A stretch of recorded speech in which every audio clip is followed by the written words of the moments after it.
Shalom.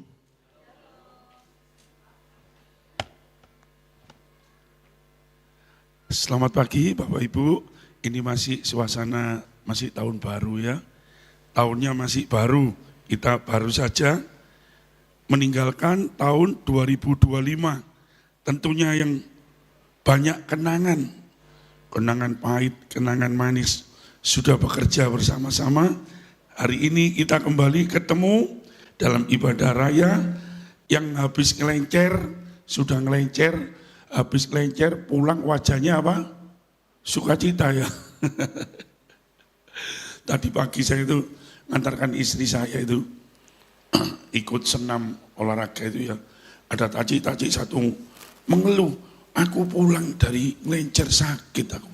Lalu taci satunya ngikut, loh memang aku pokoknya pulang dari luar negeri mesti sakit loh, kok diimani gitu loh saudara ya. Pak Wandi pulang dari luar negeri seneng ya. Iya seneng mestinya ya. Puji Tuhan, saya lihat wajah saudara bersuka cita semua. Puji Tuhan, kita hari ini belajar bersama-sama tentang sebuah kebenaran firman Tuhan. Karena tema kita bulan ini yaitu tentang kehadiran Tuhan. Ya, kehadiran Tuhan, kembali ke hadirat Tuhan. Saudara, hadirat itu bicara tentang kehadiran Tuhan. Ya, ada 3 hal tentang hadirat Tuhan. 1, arti kehadiran Tuhan. Lalu yang kedua, sikap kita menanggapi kehadiran Tuhan. Yang ketiga, dampak dari kehadiran Tuhan. Saudara, manusia itu sudah dibiasakan sejak kecil itu selalu lihat bukti. Duh, saudara ya, ngamuk saudara ya. Gak apa-apa ya, tenang saja. Ini untung bawahnya empuk.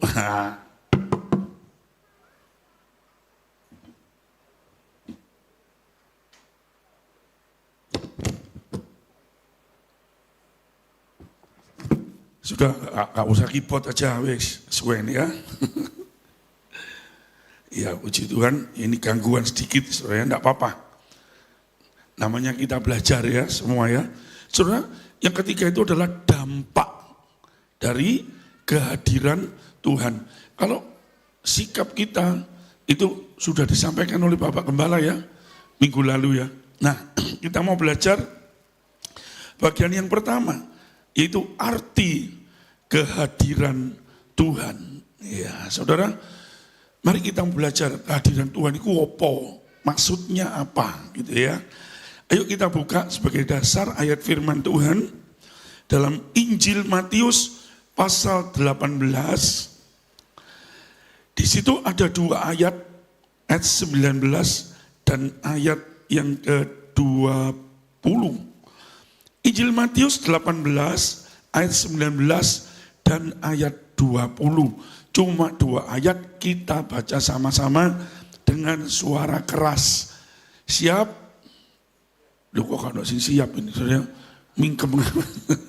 Siap saudara ya? Baca ya. 2, 3. Dan lagi aku berkata kepadamu, jika 2 orang daripadamu di dunia ini sepakat meminta apapun juga, permintaan mereka itu akan dikabulkan oleh Bapakku yang di 20 sama-sama. 2, 3.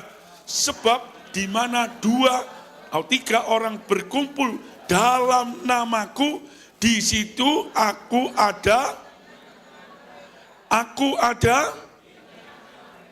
Inilah arti kehadiran Tuhan. Saudara, bagaimana saudara seringkali kita nyanyi, ya, kita taruh seluruh harapan kita kepada Tuhan. Kita percaya, kita bergantung sama Tuhan. Ya. Tapi saudara nggak pernah merasakan kehadiran Tuhan itu bagaimana dalam hidup kita. Gimana? Apa nih? Gandol Gusti. Gusti nggak pernah saudara tahu. Saudara nggak pernah bagaimana dampaknya. Saudara, kehadiran itu tidak selalu bisa dibuktikan dengan mata.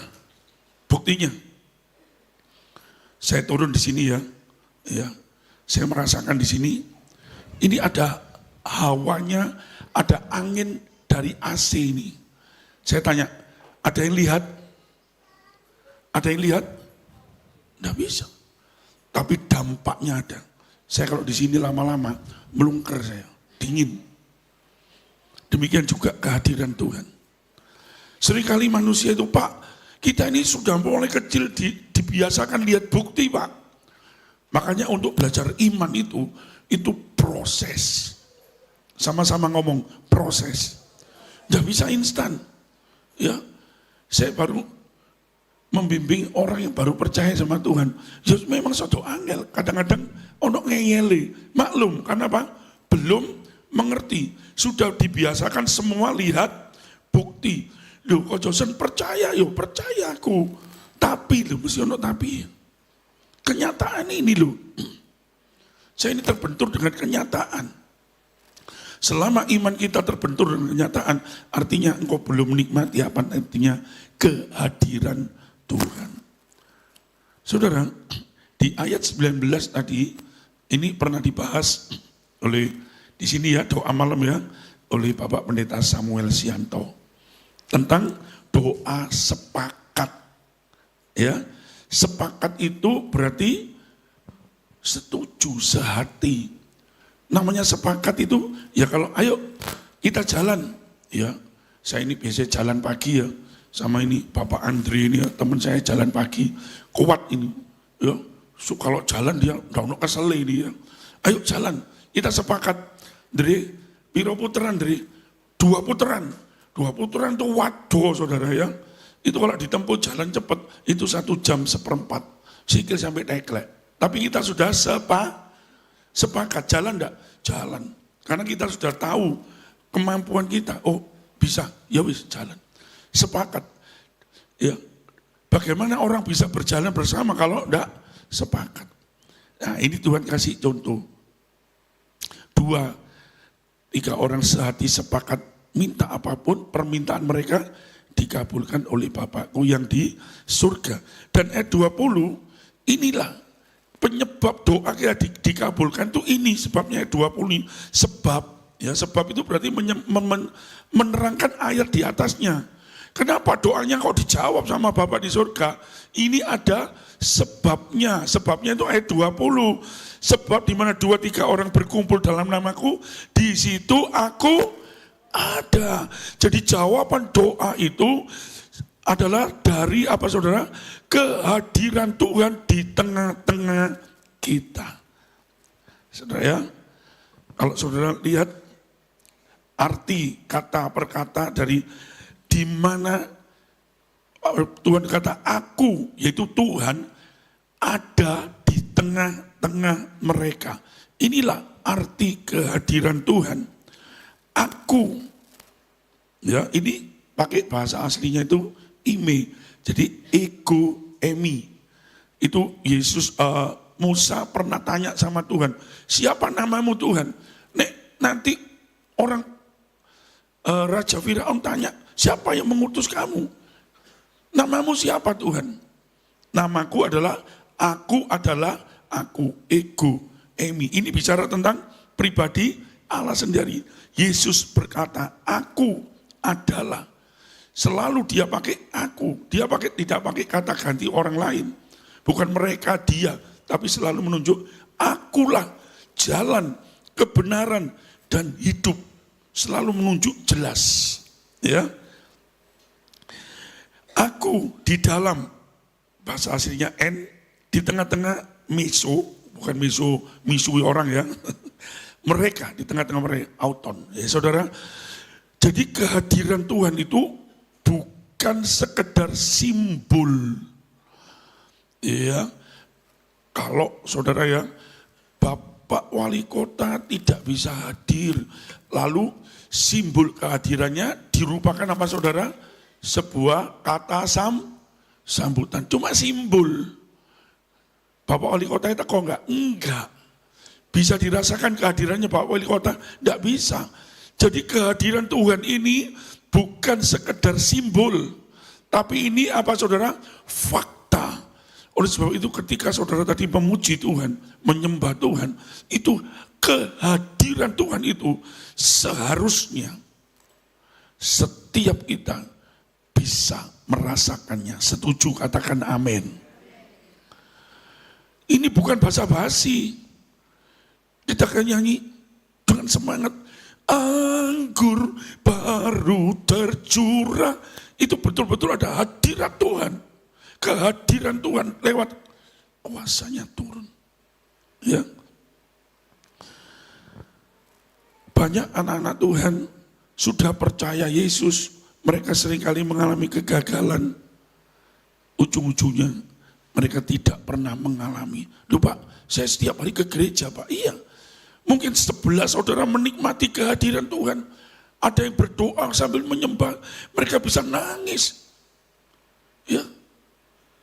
Tidak selamanya orang nangis itu susah. Betul gak saudara? Saudara kalau dapat hadiah kejutan nangis gak? Tiba-tiba saudara dapat hadiah 2 miliar yang tidak saudara sayangkan. Loh, nangis. Betul. Apa ini nangis sedih? Loh, aku kok oleh 2 miliar. Aduh, males aku. Loh, enggak gitu. Nangisnya naik terharu. Demikian juga setiap orang yang menikmati kehadiran Tuhan. Saudara, banyak kali kita ketika Tuhan mulai hadir, kehadirannya kita rasakan.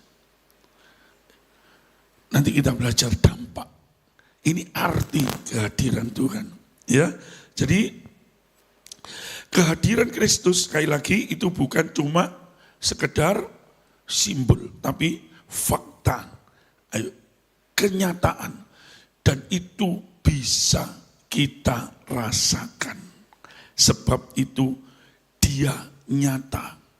Saudara, bicara tentang kehadiran Tuhan, ya.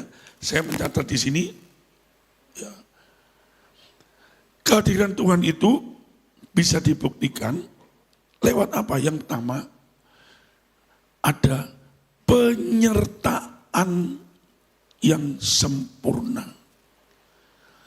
Kalau kita nanti nyanyi ya, arti kehadiran Tuhan. Ya. Penyertaanmu, apa? Sempurna rancanganmu. Kehadiran Tuhan itu dibuktikan lewat penyertaannya. Maka Kristus sebagai bukti dia menyertai kita. Dia disebut Immanuel. Artinya apa? Allah beserta kita. Allah di dalam kita. Dahsyat. Saudara, kehadiran Tuhan itu, penyertaan Tuhan itu bukan seperti kalau orang datang bertamu sementara lalu meninggalkan. Tapi seharusnya sifatnya itu permanen. Yang membuat Roh Kudus meninggalkan kita sebab Roh itu sering diduka-citakan. Setiap orang percaya sudah dimeteraikan oleh Roh Kudus. Artinya setiap saudara sudah punya Roh Kudus. Setuju, katakan amin. Tetapi masalahnya seringkali Roh Kudus kehadirannya dia tidak pernah mendapat sambutan dari kita. Bayangkan kalau hari ini kita mengundang Bapak Wali Kota datang ke sini. Saya yakin yang nyambut pasti banyak. Saudara akan royoan dari penerima tamu, betul gak? Ya, kepingin salaman langsung sama Bapak Wali Kota. Itu Bapak Wali Kota. Sambutan kita terhadap seseorang itu membuktikan penghargaan kita kepada siapa yang kita sambut.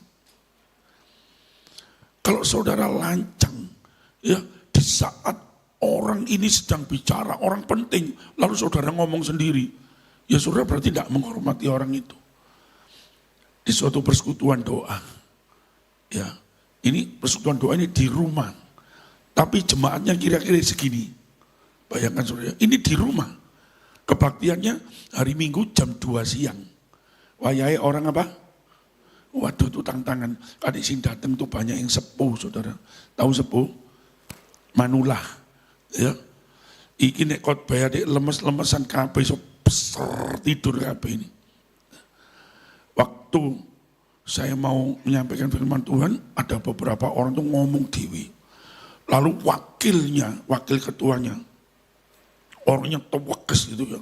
Langsung, Bapak Ibu, jangan bicara sendiri selama firman Tuhan disampaikan. Jadi peringatannya ini seperti orang bentak gitu saudara. Mengejutkan, tegas, sampai sodok nyentak gitu ya. Ya, saya bercari, bagaimana orang ini belajar supaya orang lain juga menghormati tentang kepada siapa? Tuhan. Ya, saudara, walaupun saya setuju tapi yo keren-keren nemen udah dalam hati saya ya. Saya sampai kaget, disentak itu. Dengar-dengar kisahnya, iki Pak, nek gak digetak ngono Pak, gak mandek Pak, terus ngecowes terus gitu, gitu dah. Mangka kok sampai dibentak itu ya. Ya, saudara demikian juga penghormatan kita kepada siapa yang kita hormati itu menunjukkan bagaimana sikap kita dalam menghadapi kehadiran orang tersebut. Ketika orang itu bicara, kita harus sikap hormat. Berarti kita tahu menghargai itu. Dan kalau saudara tahu, kalau firman Tuhan itu adalah pribadi Tuhan sendiri, maka otomatis saudara akan menjaga sikap. Mungkin ya, kalau di ibadah ini selalu diingatkan, awas HP harap di silent gitu ya, supaya tidak ganggu. Karena memang betul, saudara tidak kroso berdiri di sini kayak Pastor Vivi, seperti Pastor Hendry yang biasa khotbah. Kalau ada suara pasti terpengaruh saudara ya. Itu konsentrasi bisa agak untuk buyar. Ya saudara ya. Jadi ketika kita menyikapi kehadiran Tuhan dengan satu, ada penyertaannya yaitu yang sempurna. Terus dampaknya apa? Kehadiran Tuhan itu bisa berdampak dari ada yang namanya penghiburannya.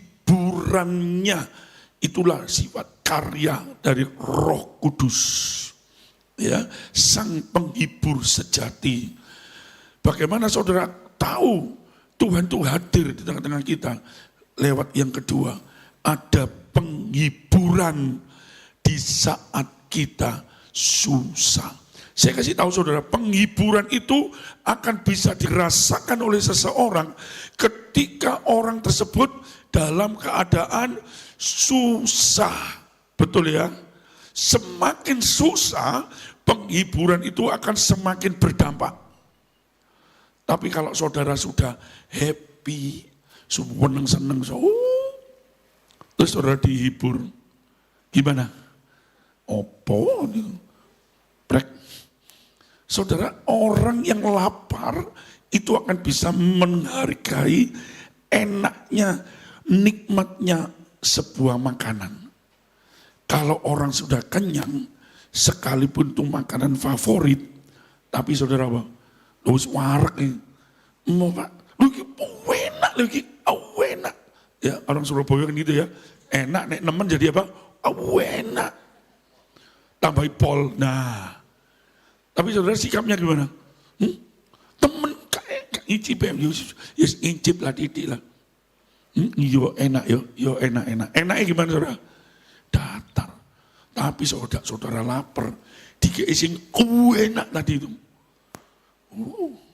Ya, saya itu kadang-kadang kalau pagi-pagi teman-teman di lapangan itu,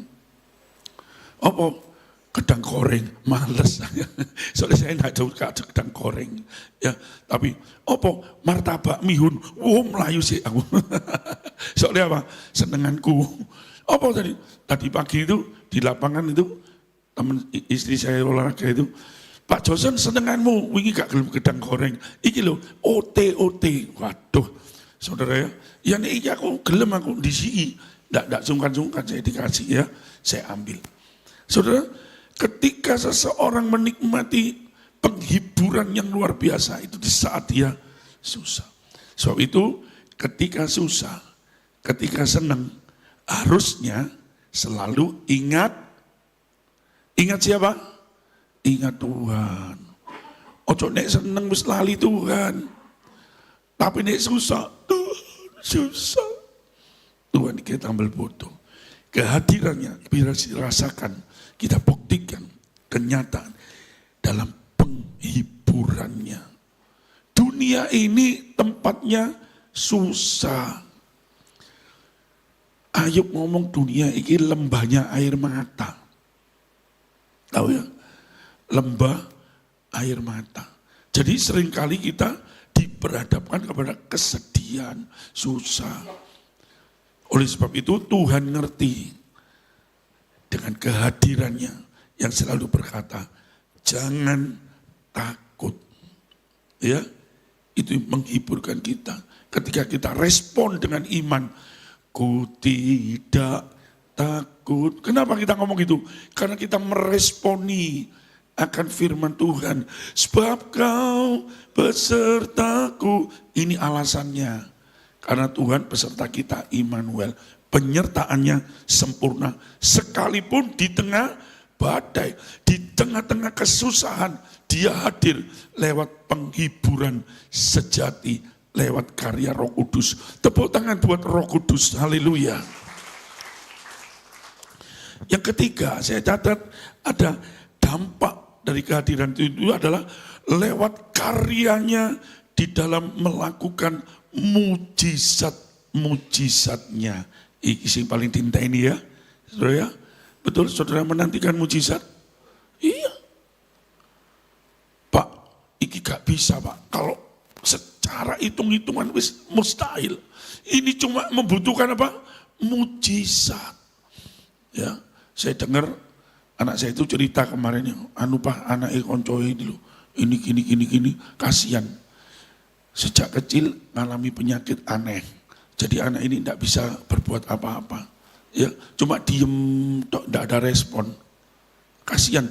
Setelah di terapi di luar negeri, ada respon. Kemudian kena COVID. Bayangkan saudara. Begitu kena COVID, pengobatannya apa? Berhenti. Dan harusnya ini bisa disuplai obatnya, bisa dikirim. Mestinya. Tapi karena tergiur dengan pengobatan yang lain.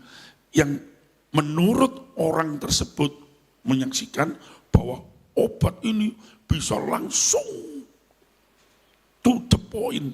Padahal lewat ini proses lama, pengobatannya terapi sifatnya. Tapi ini instan. Orang tergoda enggak? Tergoda yang instan. Akhirnya tambah drop. Setelah masa drop, itu yang namanya waktunya. Itu ya, waktu emas untuk penyembuhannya itu sudah lewat. Dikembalikan sana, COVID sudah lewat, dibalikkan, dia ngomong, sudah nggak bisa ditolong. Tapi saya masih ngomong, masih ada satu. Tunggu mujizat.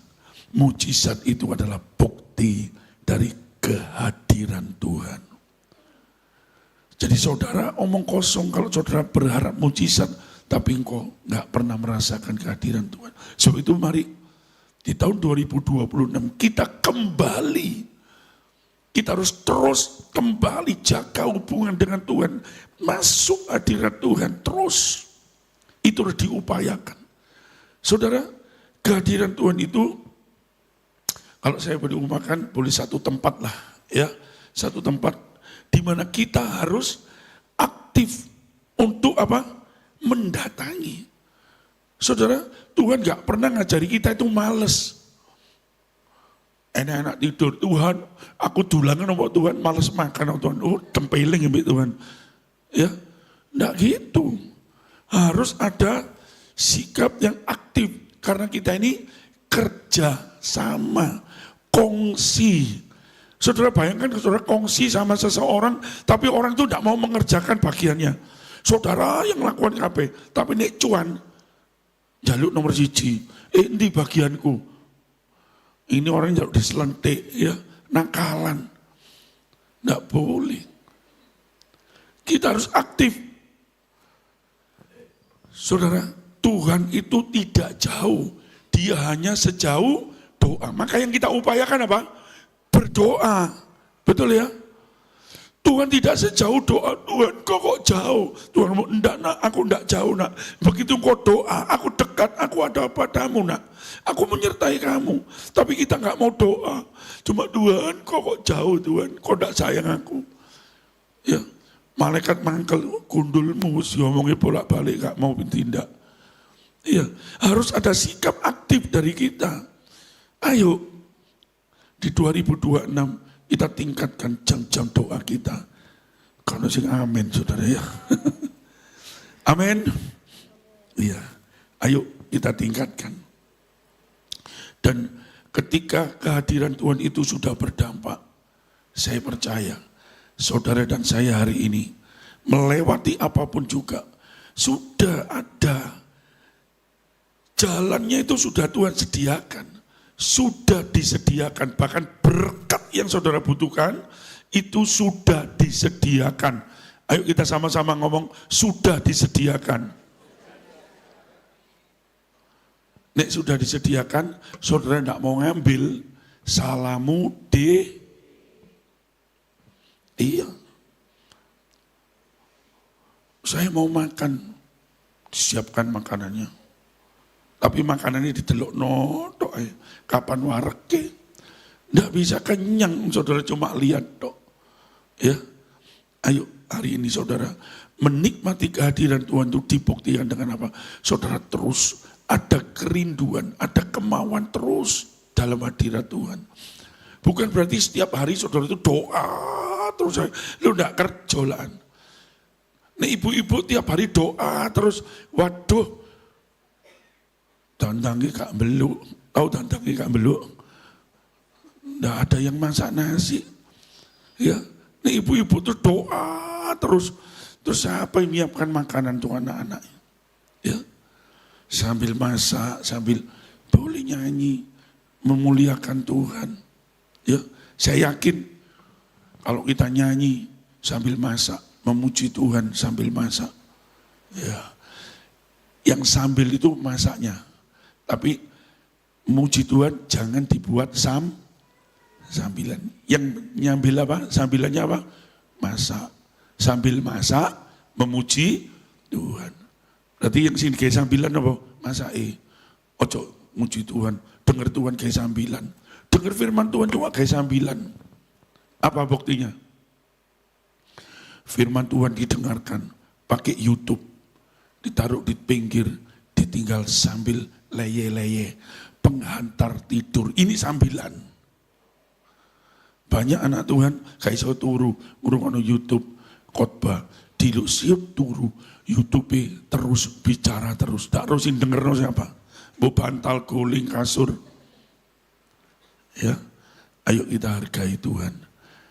Saya percaya hari ini apapun seberat apapun masalah saudara, tidak menyerah karena kita tahu dengan kehadiran Tuhan itu di situ ada penyertaan Tuhan yang sempurna, di situ ada penghiburan Roh Kudus, di situ ada karya Tuhan lewat mujizat demi mujizat.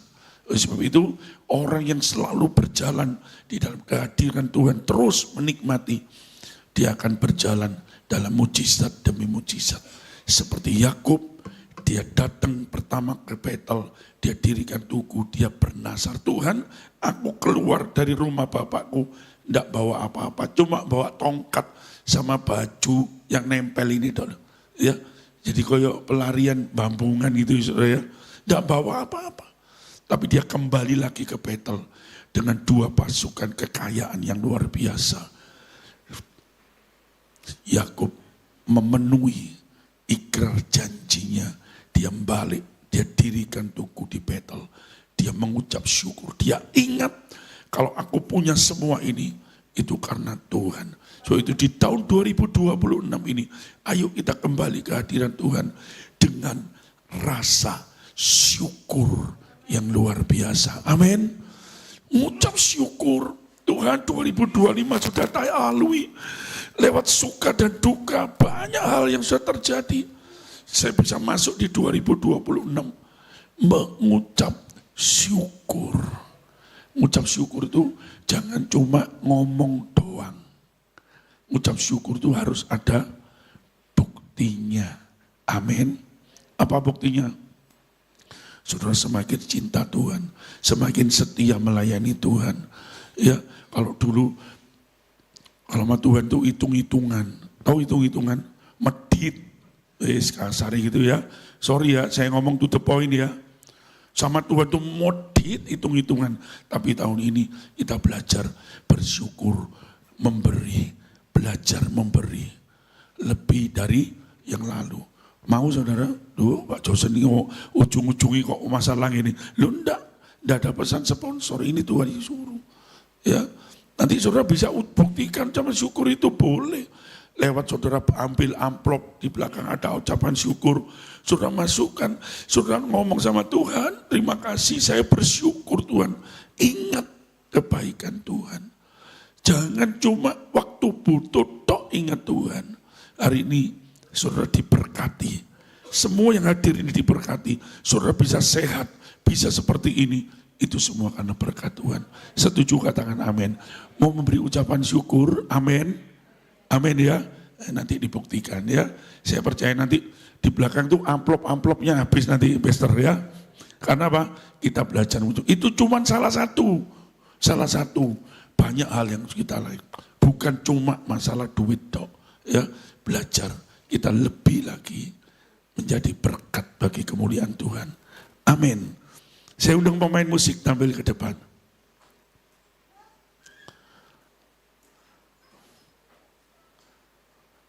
Percaya bahwa dengan kehadiran Tuhan itu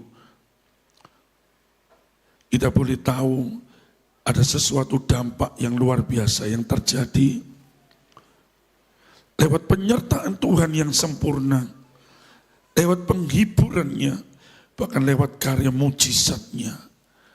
Kehadiran Tuhan itu, yang pertama, arti kehadiran Tuhan, sikap kita dalam menghadapi, sikap kita terhadap kehadiran Tuhan. Jangan engkau sepelekan, Tuhan ada di tempat ini. Yang ketiga, mujizatnya nyata, dan mujizat itu masih ada sampai hari ini. Terima kasih Tuhan. Sejak kita sama-sama mengucap syukur kepada Tuhan. Penyertaan-Mu sempurna, rancangan-Mu penuh damai, aman dan sejahtera, walau di tengah. Ingin ku selalu bersama, rasakan keindahan. Arti kehadiran Tuhan.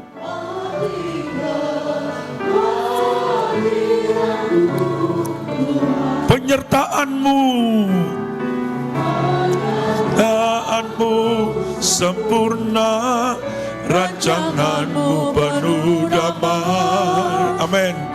Dan sejahtera, walau di tengah badai. Ingin ku selalu bersama, rasakan arti kehadiran-Mu Tuhan. Yes.